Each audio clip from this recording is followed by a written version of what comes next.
Senhor Carlos Armando Guedes Pascoal, certo? Certo. Senhor Carlos Armando, o senhor sabe do que está sendo acusado nesse processo, né? O senhor é ouvido como réu nesse processo, mas o senhor fez um acordo de colaboração com o Ministério Público Federal. Isso. E por isso sabe do dever de falar a verdade, sob pena de revogação do acordo, certo? Então, sobre os fatos que são imputados ao senhor, alguém está com o telefone ligado. Eu vou começar a fazer uma pergunta mais genérica. Os fatos que são imputados ao senhor de respeito ao final de 2010 começo de 2011. Nessa época, qual que era a atividade desempenhada pelo senhor na Odebrecht? Eu era o diretor superintendente responsável pela condução dos negócios da construtora Odebrecht no estado de São Paulo. Tá. Posso pegar uma água? Sim, por favor. E o senhor já trabalhava nessa função já há algum tempo? Eu trabalhava nessa função desde 1º de julho de 2008. E na empresa? Na empresa desde maio de 91. Tá. Nessa função responsável pelas obras no estado de São Paulo, o final de 2010 foi-lhe pedido alguma coisa fora do comum? Ou fora das suas atividades diárias, é isso? Sim, sim. Como que foi? Como que chegaram até o senhor? Com quem que o senhor conversou sobre esse assunto? Eu fui procurado pelo Alexandrino Alencar, que era um diretor da holding, que me pediu apoio ou ajuda para atender um pedido de ajuda na reforma de uma casa em Atibaia, que seria, segundo ele me relatou, oportunamente utilizada pelo então presidente. Me relatou que havia conversado com o Dr. Emílio, Dr. Emílio Odebrecht. O Dr. Emílio havia autorizado a ele que atendesse esse pedido, e mas que não revelasse, que procurasse o DS São Paulo para atender o pedido, porque o DS que tinha os recursos, digamos assim, pessoas e equipamentos, mas que ele gostaria que a presença da Odebrecht no assunto, na reforma em si, não fosse revelada. O senhor não chegou a falar com nenhum superior ao senhor Alexandrino, foi só com ele? Só com ele. E esse relato que o senhor Emílio que lhe pediu, isso também foi por terceiro, só pelo senhor Alexandrino? Alexandrino que me relatou, que estava aprovado pelo doutor Emílio. Tá. Porém, na nossa, digamos, na nossa cultura na Odebrecht, na TEL, na Tecnologia Empresarial Odebrecht, existe a confiança nas pessoas. Eu conheci Alexandrino havia poucos anos, 2 anos, porque eu fiquei a maior parte do meu tempo no exterior, mas era pessoa que se podia confiar. Que era uma pessoa ligada à cúpula da organização. Sim, ele era diretor da holding, ligado diretamente ao Dr. Emílio, e eu sabia que em viagens do presidente, por exemplo, muitas vezes o Alexandrino que acompanhava. Tá. Então o senhor sabia da proximidade dele com então, o presidente Lula? Sim. E sabia da proximidade dele com o senhor Emílio? Sim, tá. sim. Então ele te fez esse pedido, foi um pedido similar ao que o senhor já recebia ou foi algo inédito mesmo? Não, totalmente inédito. Alguma outra obra o senhor fez a pedido da diretoria da empresa, sem registro, sem... Não. Quando o senhor Alexandrino lhe pediu para fazer essa reforma, foi-lhe dado prazo, valor, algum limite? Ou quem definiria o que seria feito, quanto que poderia se gastar?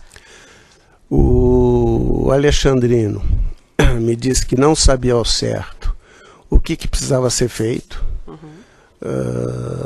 Me entregou um pedaço de papel onde eu tinha o nome de uma pessoa e um número de telefone. Me disse que essa pessoa que deveria ser contactada, que é quem saberia me dizer exatamente o que era para ser feito. Tá. O senhor lembra do nome dessa pessoa? Hoje eu sei o nome, mas quando eu, inclusive, fui relatar, eu não tinha lembrança. Hoje eu sei que era o senhor, não sei o que, Aurélio. Rogério Aurélio, né? Pimentel, isto? Isso. O senhor Rogério Aurélio Pimentel, o senhor chegou a contatá-lo? Ou o senhor só passou o telefone para o seu... Para o Emir. Tá. Então o senhor não chegou a contatar esse Rogério, e o senhor chegou a saber qual que era a função que esse Rogério exercia? Não. Se ele era funcionário do sítio, da presidência? Não. Era só a pessoa que seria responsável? Era a pessoa que deveria ser contactada e que teria os dados necessários para atender o pedido. Tá. E aí então o que o senhor fez foi contatar o Emir? Chamei o Emir era um dos diretores de contrato da minha equipe, que tinha uma obra com características que eu poderia imaginar que ele teria engenheiro com qualificação para fazer uma residência, porque os meus outros diretores de contrato se dedicavam a obras muito pesadas. Tá. Era o metrô, era o Rodoanel, era a rodovia Dom Pedro I, obras de infraestrutura muito pesadas. E o Aquapolo, que estava em construção, uma obra de estrutura mais leve, que tinha umas características que me indicava haver engenheiro ali que pudesse atender.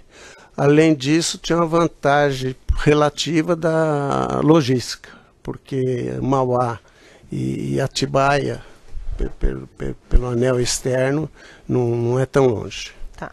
Aí o senhor passou para o Emir, que já com esses detalhes, que seria, na primeira conversa que o senhor chamou o Emir, falou, olha, uma hora tem um pedido da diretoria, uma reforma num sítio de interesse do presidente. O senhor já passou todos esses detalhes nessa conversa com o Emir? Passei. Que a Odebrecht não poderia aparecer na obra? Isso, exatamente.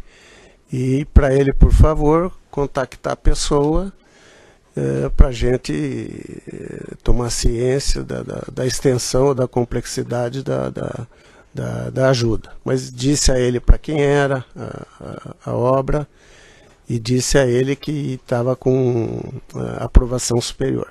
E que era algo sigiloso, ou algo que não poderia aparecer? Disse que nós não poderíamos, a Odebrecht não podia ser identificada. Tá.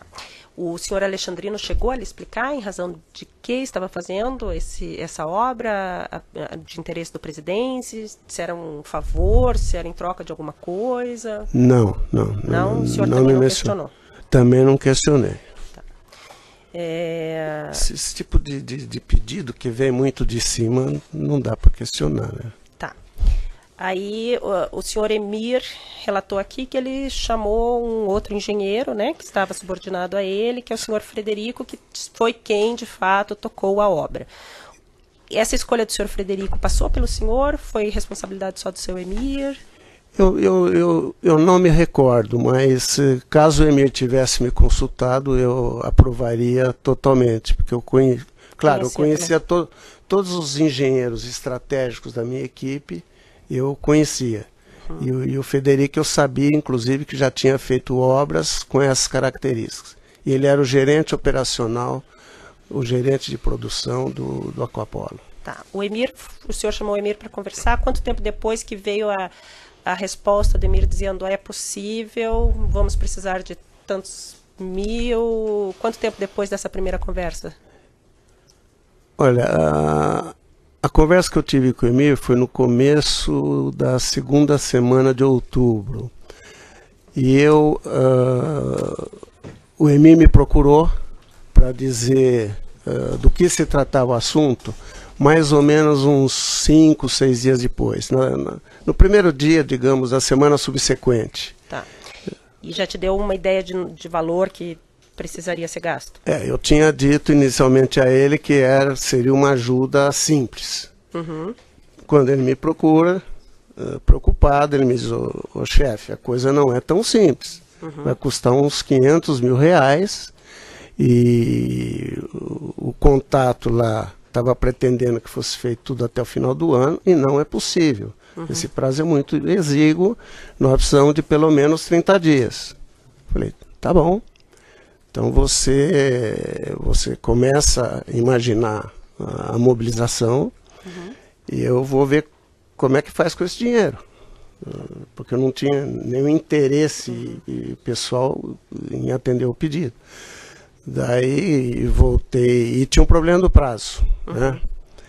Daí eu voltei a Alexandrino e a Alexandrino aprovou tanto o prazo quanto os recursos que o Emir estava pedindo. Tá, então o Alexandrino ficou responsável de avisar que não seria possível até o final do ano, que precisaria de 30 dias pelo menos.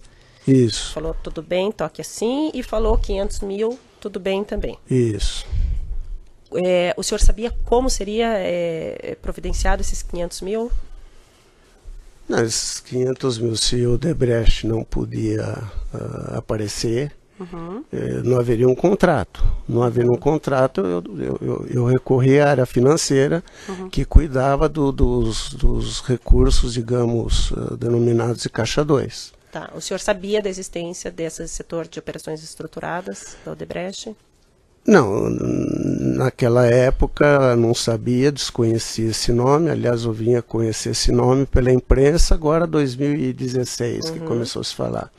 Mas nós tínhamos na área financeira uma pessoa que atendia eventuais demandas de Caixa 2. De dinheiro que não podia ser contabilizado. Que não podia ser dinheiro sem origem documentada, digamos assim. E aí era sempre em espécie?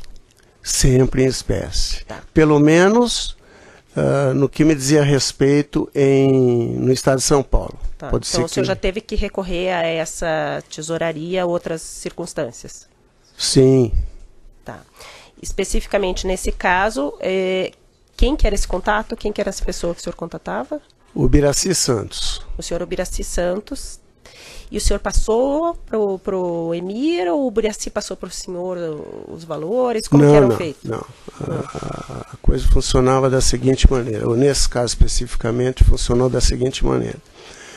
Eu procurei o Ubiraci, depois de ter conversado com o Emir e Alexandrino, disse ao Ubiraci que eu tinha uma urgência, que não é de uma hora para outra que vai se arrumar 500 mil reais. Falei, Bira, você tem que se virar. É um pedido muito especial da holding, mas eu preciso de 500 mil reais de hoje para amanhã. Eu estou viajando para Salvador daqui a pouco, porque a reunião anual da Odebrecht, do Conselho da Odebrecht, que eu participava, tinha sido antecipada porque o Natal caía exatamente no final de semana. Então foi antecipado para um final de semana anterior e eu estava viajando. Dia 16, por aí, dia 15. Então, vou fazer o seguinte, você providencia esse dinheiro e você vai ser procurado pelo Emir. Eu vou informar o Emir te procura. O Ubiraci. O Ubiraci, exatamente. O Emir falou que procurou Maria Lúcia Tavares. Então... O Ubiraci teria passado esse nome para ele? Não.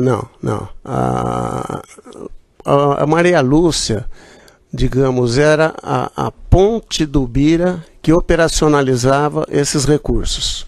Ela subordinada ao Ubiraci.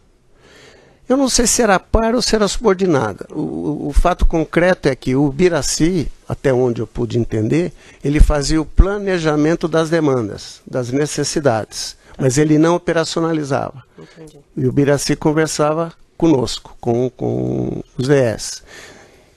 Daí ele passava para a Lúcia, nesse caso foi para a Lúcia, em outros casos me parece de uma Ângela Palmeira, mas passava para a Lúcia operacionalizou. E a Lúcia que tinha muito diálogo com os diretores de contrato. Como a Lúcia operacionalizou esse pagamento, se foi 500 mil de uma vez, se foi parcelado, como é que chegou até o Emir, o senhor sabe? Não, os 500 mil, eu sei, quer dizer, eu não sabia, mas soube que foi enviado de uma vez só. Tá, mas na época o senhor não ficou sabendo, o senhor sabe que o dinheiro chegou para ele? Não, eu viajei para Salvador e esqueci do assunto. E de Salvador eu saí de férias. Com o Rogério Aurélio o senhor também nunca falou? Nunca estive, nem falei com ele. O senhor esteve alguma vez no sítio?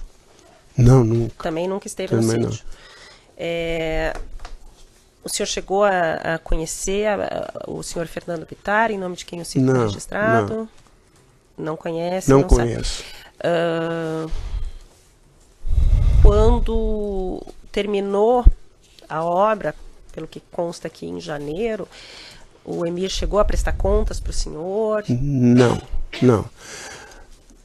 Porque era um tipo de obra que não me dizia respeito em termos de resultado. Porque como não saiu do meu orçamento e nem ia sair do meu orçamento, então se custasse 500 ou 600 ou 700, eu confiava na diligência do Emir e na delegação que ele tinha como diretor de contrato. Tá, ninguém te apresentou nota, comprovação de despesa, não. Quem ele contratou para executar o senhor sabe dizer ou não sabe? Não.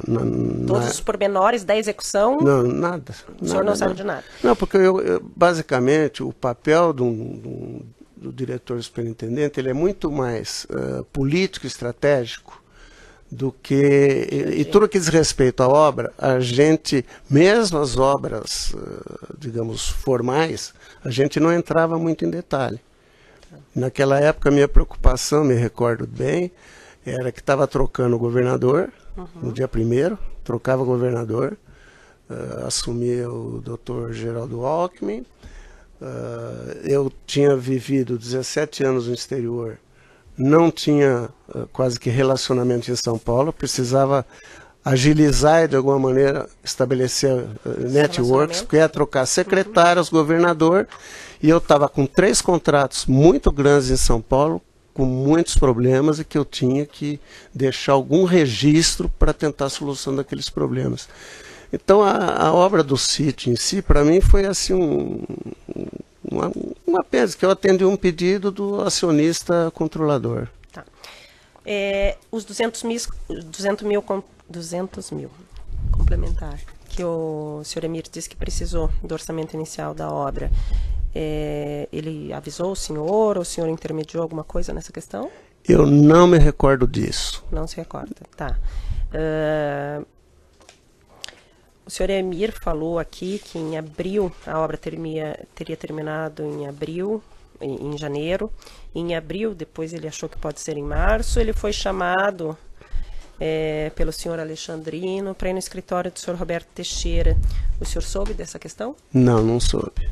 Só soube agora por causa do processo? Soube há pouco tempo, quando eu vi o vídeo no G1 do depoimento dos dois. Tá, então o senhor não soube da questão da tentativa de regularização da obra, a verbação da construção, não soube nada. O senhor chegou a tratar dessa questão com o senhor Roberto Teixeira alguma vez? Não? Eu não sabia do interesse dele. O senhor teve algum nunca contato? Conheci, nunca tive nenhum contato. Sabe se ele contato. advogou para o Odebrecht, alguma coisa? Não é que eu saiba, ele nunca advogou para o Odebrecht, então eu sei.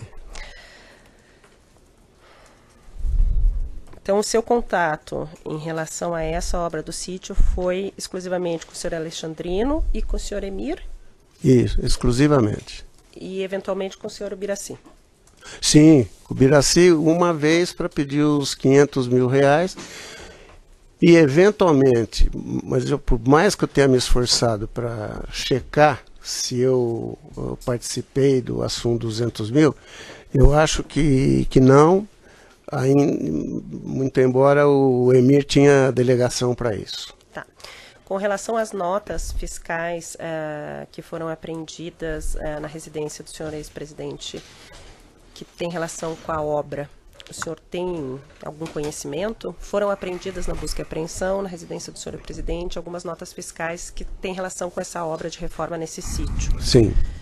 O senhor Emir relatou aqui que algumas dessas notas ele se recorda de ter entregado para o senhor Roberto Teixeira. O senhor teve algum contato com essas notas? Não. Sabe dizer alguma coisa? Não. Não tive. O que eu sei dessas notas é que eu li em jornal que tinha umas notas no nome de um engenheiro que tinha trabalhado na obra. Você lembra qual é o nome desse engenheiro? Paulo, depois tem um monte de consoante e poucas vogais. Tá, o senhor conhece esse engenheiro, de fato, trabalhou na obra, o senhor não conhece? Ele trabalhou na obra do Acapolo, ele era colaborador do Federico. E deve ter estado na obra e feito compras em nome dele. Tá, e isso o senhor soube pelo jornal também? Só pelo jornal. Tá. Pelo Ministério Público. Senhor Carlos, tudo bem? Tudo bem. Quando o Alexandrino fez o pedido ao senhor, ele chegou a dizer se já existia alguma obra em andamento lá, alguma coisa do tipo? Sim. Ele me relatou que o problema teve origem, que tinha sido contratado uma empresa menor e que não estava conseguindo performar e a obra estava uma bagunça, foi o que ele me disse. E que então o Odebrecht tinha que entrar para ajudar. Ok. Em relação aos 200 mil, no depoimento que você prestou na Força Tarefa, eu vou ler para o senhor, o senhor confirma se for de fato o que ocorreu. Que em janeiro o senhor foi informado por EMIR que seria necessário levar a previsão de custos em 200 mil.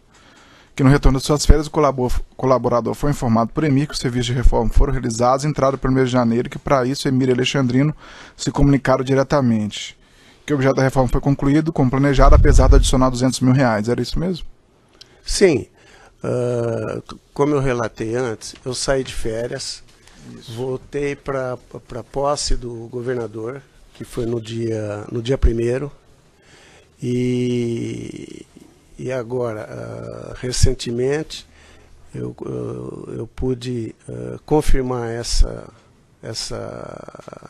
afirmação do senhor por alguns e-mails que o Marcelo Odebrecht pediu para anexar ao processo, e nesses e-mails tem um dos e-mails do EMIR dirigido a mim, em que ele comenta de que teve que pedir mais 200 mil por uns adicionais que haviam sido pedidos e por excesso de chuvas. Ok. Senhor Carlos, eu quero exibir um histórico de e-mails aqui do evento 466, anexo 2, excelência, folhas 11 e 12. Por favor. Senhor Carlos, esses históricos de e-mails é o seguinte. No dia 29 de dezembro de 2010, o senhor Frederico mandou um reporte da atualização da obra para os seus superiores. E no dia 30 de dezembro, de posse desse documento, o senhor Marcelo Baio Odebrecht faz as seguintes considerações: piscina ainda sem laje, suítes ainda sendo rebocadas, sauna a ser contratada. Nós nos comprometemos com 15 de janeiro, ou seria mais seguro dizer até o final de janeiro, tentando antecipar? Pergunta o senhor Marcelo Odebrecht no e-mail que o senhor é copiado. Sim. Aí o senhor responde: Carlos Armando Pascoal para Marcelo Baio Odebrecht, Alexandrino Alencar, com cópia para Benedito Barbosa, no dia 30, às 10 horas e 40 minutos. A equipe informou hoje pela manhã que está tudo conforme programado. O mais importante nesse tipo de obra é que não haja indefinições por parte do proprietário. Eu diria que temos como meta o dia 15, e não havendo imprevistos, a alcançaremos. Temos o engenheiro sênior, entre parênteses Fred, que se instalou em Atibaia, e está cuidando pessoalmente do assunto com a equipe de sua confiança. O senhor encaminhou esse e-mail ao senhor Marcelo Odebrecht. Isso. Eu gostaria que o senhor me contasse das circunstâncias desse e-mail e se esse e-mail se tratava da obra do sítio do Atibaia. Sim, se tratava da obra do sítio.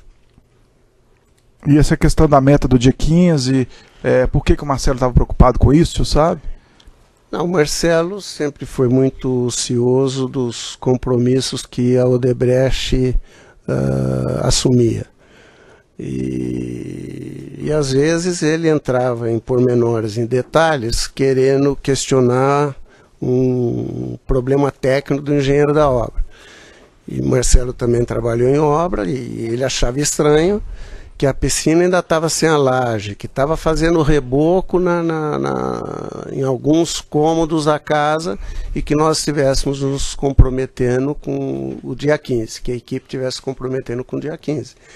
Então, em realidade, o que eu percebo aqui é que ele queria não criar uma expectativa do dia 15, mas sim colocar como um target de cumprimento o dia 15, mas o Frederico, praticamente ele se mudou para lá e estava com um reforço de gente e estava dizendo que terminava. Como de fato terminou, dia 14 foi entregue. Esse target seria o Marcelo passar para alguém?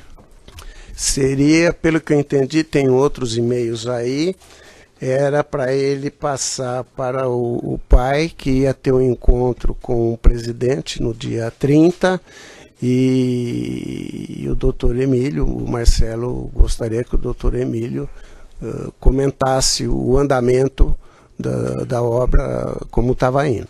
Ok. Excelência, sem mais perguntas. Só esclarecer o ponto, o senhor falou que sobre essa obra não tinha falado com ninguém acima do senhor Alexandrino, então o senhor trocou e-mails, pelo menos, com o senhor Marcelo? Não, curioso aí. Não é que eu troquei e-mails. O Marcelo aqui, o doutor se referiu como eu tendo sido copiado no e-mail. Na verdade, o Marcelo manda o e-mail para mim e para o Alexandrino. Como era um assunto muito técnico... Copiou o Benedito, desculpa. Não, copiado foi o Benedito, que era o meu chefe, o meu líder. Então, como era um assunto muito técnico, porque normalmente os assuntos do sítio, tem outros e-mails aí, se observa que fica Marcelo e Alexandrino conversando. Como aqui era muito técnico, o Alexandrino ia acabar se confundindo, então eu atravessei e respondi ao Marcelo. Eu acho que em todo esse assunto tem 2 e-mails que eu me dirijo ao Marcelo. Um é sobre esse e um é sobre um jantar que o Marcelo estava organizando na casa dele para tratar da abertura da Copa do Mundo em São Paulo, e que ele gostaria que estivesse presente o Gilberto Kassab e o Geraldo Alckmin, e eu que tinha que cuidar desses contatos. Então ele pergunta para o Alexandrino se está de pé o jantar, e daí eu tenho que entrar no meio do assunto para dizer, olha, eu estou ainda conversando com os dois, e acabou acontecendo. E essa manifestação que o senhor falou agora, que provavelmente esses detalhes o senhor Marcelo quis saber por conta de uma reunião que o pai dele teria... No dia 30. No dia 30, o senhor deduziu ou o senhor sabia que era para isso? Não. É uma dedução? Não, eu tô dizendo agora. Naquela época eu não tinha ideia que não seria tinha isso. ideia que ia acontecer a reunião. Eu deduzi porque tem outros e-mails aí, onde o Marcelo manda para as secretárias e doutor Emílio uma pauta de agenda, favor entregar para o meu pai assuntos a serem tratados. E daí vem lá uma série de coisas, e embaixo tem 4 itens, eu acho, assuntos pessoais. Tem o sítio, a abertura da Copa, e tem mais uns outros 2 que eu não me recordo. Isso foi uma dedução do senhor depois de tudo que o senhor leu das provas anexadas? Depois que eu vi os e-mails. Na época o senhor não sabia? Não, na época não tinha. Doutor, alguma questão complementar? Sem mais, excelência. Assistente de acusação, doutores, pelas defesas. Só interromper, aproveitar e interromper o áudio já. Doutor, por favor, pela defesa. Pois não. Cristiano Zanin Martins, pela defesa de Luiz Inácio Lula da Silva. Boa tarde, senhor Carlos. Boa tarde. Senhor Carlos,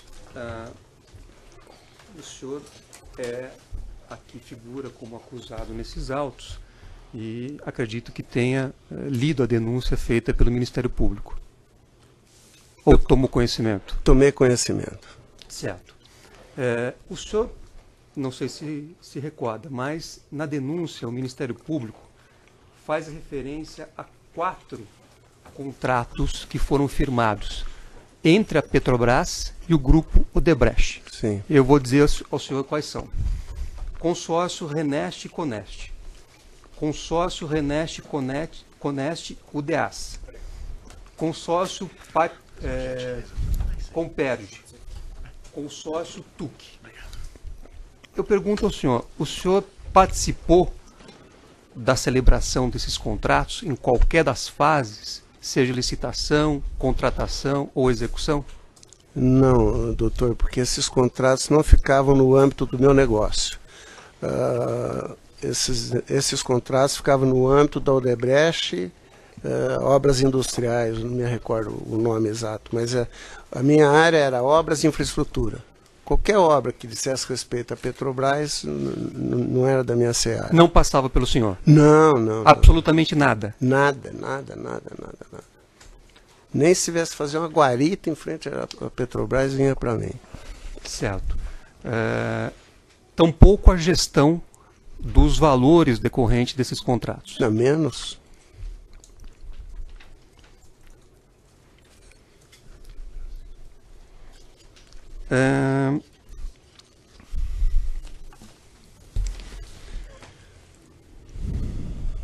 Pelo que eu entendi do seu depoimento hoje aqui e dos depoimentos que o senhor prestou anteriormente ao Ministério Público, a sua atuação ficava restrita, pelo menos no ano de 2010, ao Estado de São Paulo. Sim, de 2010, 1º de julho de 2008 a 15 de outubro de 2011, restrito ao Estado de São Paulo. Certo. Então, nada, para reforçar, relativo à Petrobras, era da sua função. Exatamente. Certo. O senhor, consta aqui nos autos, o senhor fez um acordo de colaboração premiada com o Ministério Público. Sim. O senhor fez esse acordo juntamente com outros 76 executivos da Odebrecht. Sim. O senhor pode dizer como é que foi a decisão de ir conjuntamente para fazer esse acordo? O senhor foi procurado? O senhor teve a iniciativa de procurar outros executivos? Como é que se deu essa situação? Olha, é provável que se o senhor fizer essa pergunta para cada um dos colaboradores, é provável que o senhor escute aí umas 10 versões. No princípio de 2016, o conselho da empresa, ele começou a aventar a possibilidade de propor um acordo, não sei agora como se chama, seleniense ou tal. Agora, antes disso, era uma discussão intensa internamente, entre nós todos, que estávamos vendo de que não estava legal. Nós tínhamos busca e apreensão no meu escritório mesmo, no Rio de Janeiro, não na minha sala especificamente, mas em salas de colegas, coisa constrangedora várias vezes, enfim, e a postura da empresa, a gente discutia, não estava num caminho adequado. Além do que, nós mesmos, cada um de nós, e depende aí um pouco da formação, do berço, do pensamento até religioso, começa a refletir sobre uma necessidade de se revisitar, né, internamente, para poder virar a página, né? Não sei se cabe comentar, mas eu sou católico, apostólico, praticante, e não existe perdão se você não souber pedi-lo e assumir as suas culpas. E eu começava a pensar muito nisso quando veio de encontro. Quase que eu estava sozinho, indo lá e batendo na porta do Ministério Público, falei, olha, eu quero conversar, né? Mas não, graças a Deus, antes disso, não me lembro o mês que foi, o doutor Emílio chamou os principais executivos da empresa e informou a percepção que ele tinha da situação e o caminho que ele imaginava que precisava ser tomado para a empresa poder sobreviver, porque não ia sobreviver. E daí que fomos todos provocados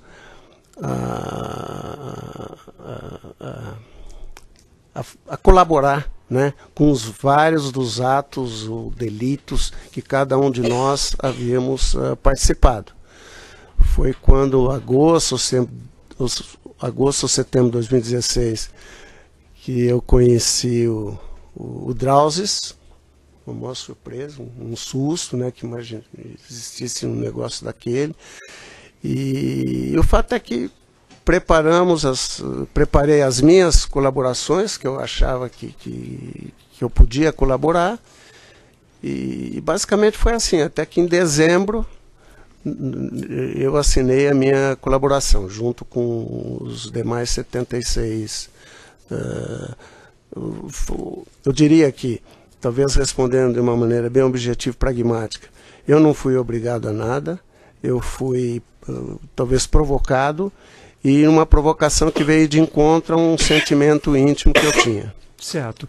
E nessas discussões, nessas conversas que o senhor manteve, o senhor fez referência a um interlocutor específico, o Dr. Emílio Odebrecht. Era discutido também a questão de remuneração, indenização a executivos? Não foi discutido nessas reuniões. Essa foi uma discussão que nós tivemos num estágio mais avançado, porque no final das contas, depois com a colaboração, cada um de nós, proporcionalmente aí o que foi definido, eu, pelo menos, tive uma perda patrimonial expressiva, e além disso, tive danos morais, porque não foi nada fácil ver eu aparecendo ali no Jornal Nacional e o nome pronunciado direitinho.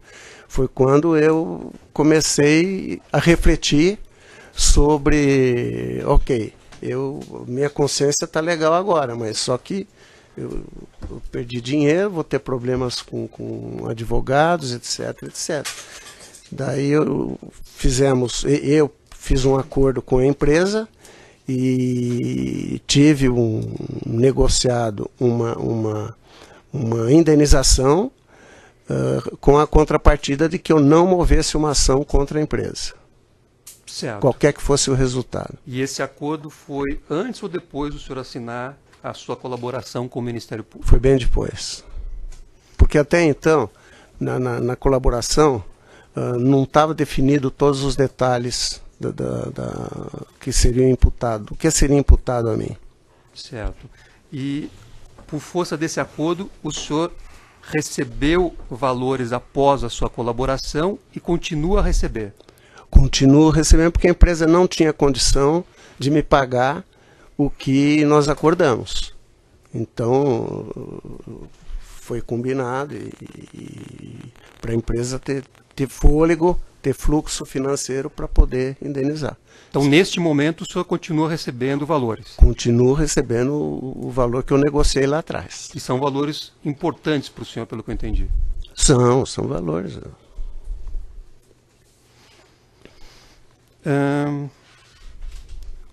No seu depoimento, senhor Carlos, o senhor fez referência aqui a um contato com o senhor Ubiraci, correto? Sim. O senhor, naquele momento, pediu valores a ele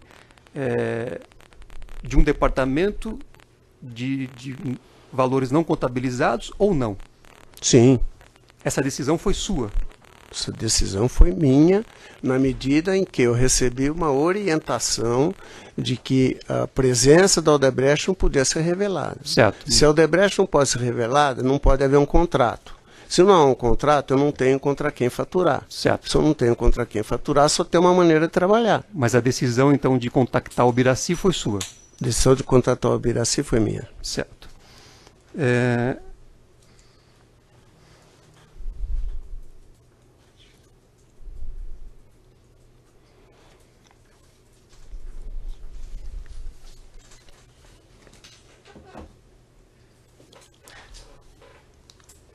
Pelo que o senhor relatou durante as perguntas da meritíssima juíza do Ministério Público, o senhor disse que só conheceu o sistema MyWebDay e Drozes atualmente, é isso? Eu vim a conhecer por ocasião que eu precisava arrumar provas de corroboração. Isso foi em setembro de 2016 que eu tomei conhecimento. Certo. E o senhor acessou diretamente esses supostos sistemas ou terceiros acessaram para o senhor? Não, esse sistema foi disponibilizado em uma sala fechada, com acessos controlados. Parecia um bunker, né? E esse acesso tinha que ser feito através de advogados e por advogados. Certo. Eu pessoalmente, eu não podia chegar lá e falar, me empresta isso aí, me grava um pendrive.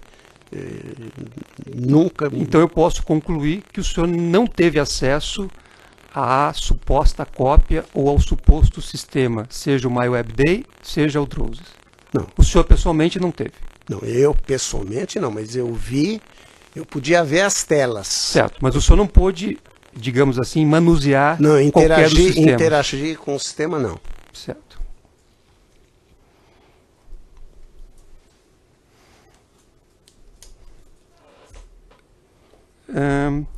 O senhor sabe dizer, senhor Carlos, se nesses supostos sistemas havia uma relação definida entre valores provenientes de Caixa 2 e obras específicas da administração pública? Não, não posso, não tenho claro isso, digamos. Certo. Além do seu salário estabelecido, enfim, contratualmente, o senhor recebia bônus da Odebrecht no período que o senhor trabalhou lá? Sim, senhor. E esses valores eram pagos para o senhor pela contabilidade oficial da empresa ou por um Caixa 2? Sempre pela contabilidade oficial, mesmo quando eu trabalhei no exterior.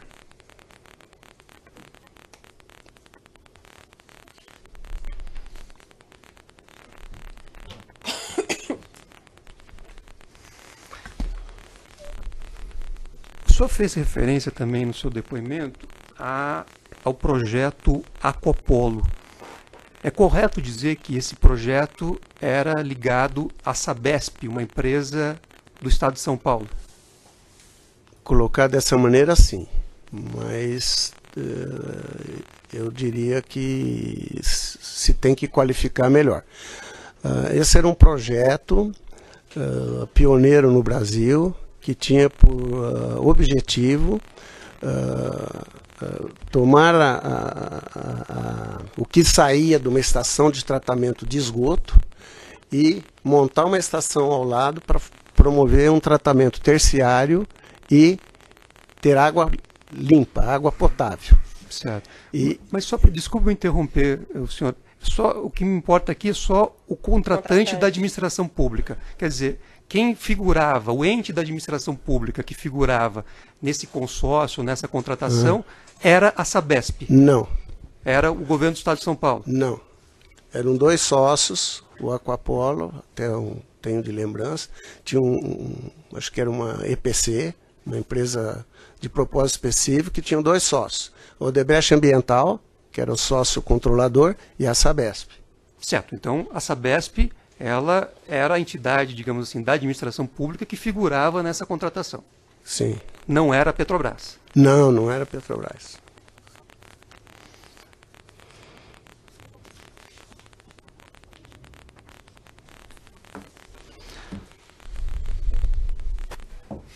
O senhor sabe dizer se esse projeto Aquapolo, se houve nesse projeto a geração de recursos que foram utilizados pelo chamado Departamento de Operações Estruturadas? Não. Eu diria ao senhor que até onde eu tinha um conhecimento, e essa sempre foi a minha prática, era proibido em obras Odebrecht promover a geração de Caixa 2.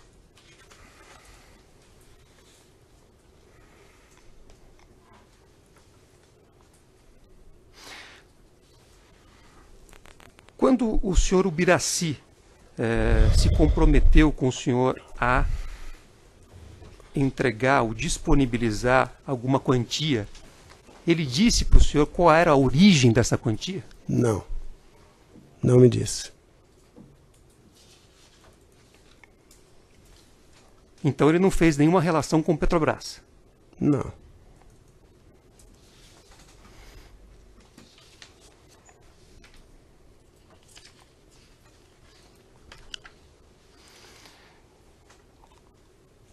Em algum momento o senhor conversou com o ex-presidente Lula sobre esta questão de sítio de Atibaia? Não. Ele fez alguma solicitação ao senhor sobre obras de Atibaia? Não. O senhor ofereceu a ele diretamente alguma obra em Atibaia? Não. O contato do presidente Lula na Odebrecht era o doutor Emílio e o Alexandrino. Ele nunca conversou comigo. Nunca pediu e nem o senhor ofertou nada a ele? Não.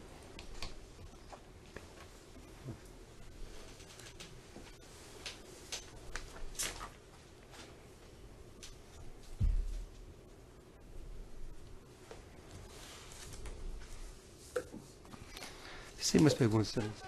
Tá. As outras defesas, doutora? Então, doutor, o senhor chega... só tem um advogado, eu já passo o microfone para o senhor. O senhor consegue aqui? Tá.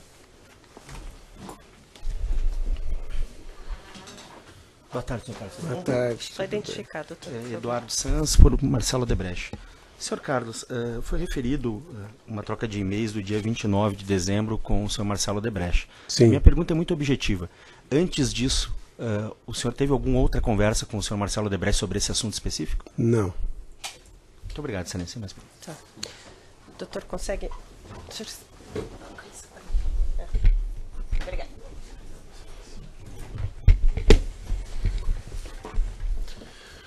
Excelência, pela defesa de Carlos Armando Pascoal, só um esclarecimento que eu gostaria de tornar objeto de uma pergunta aqui.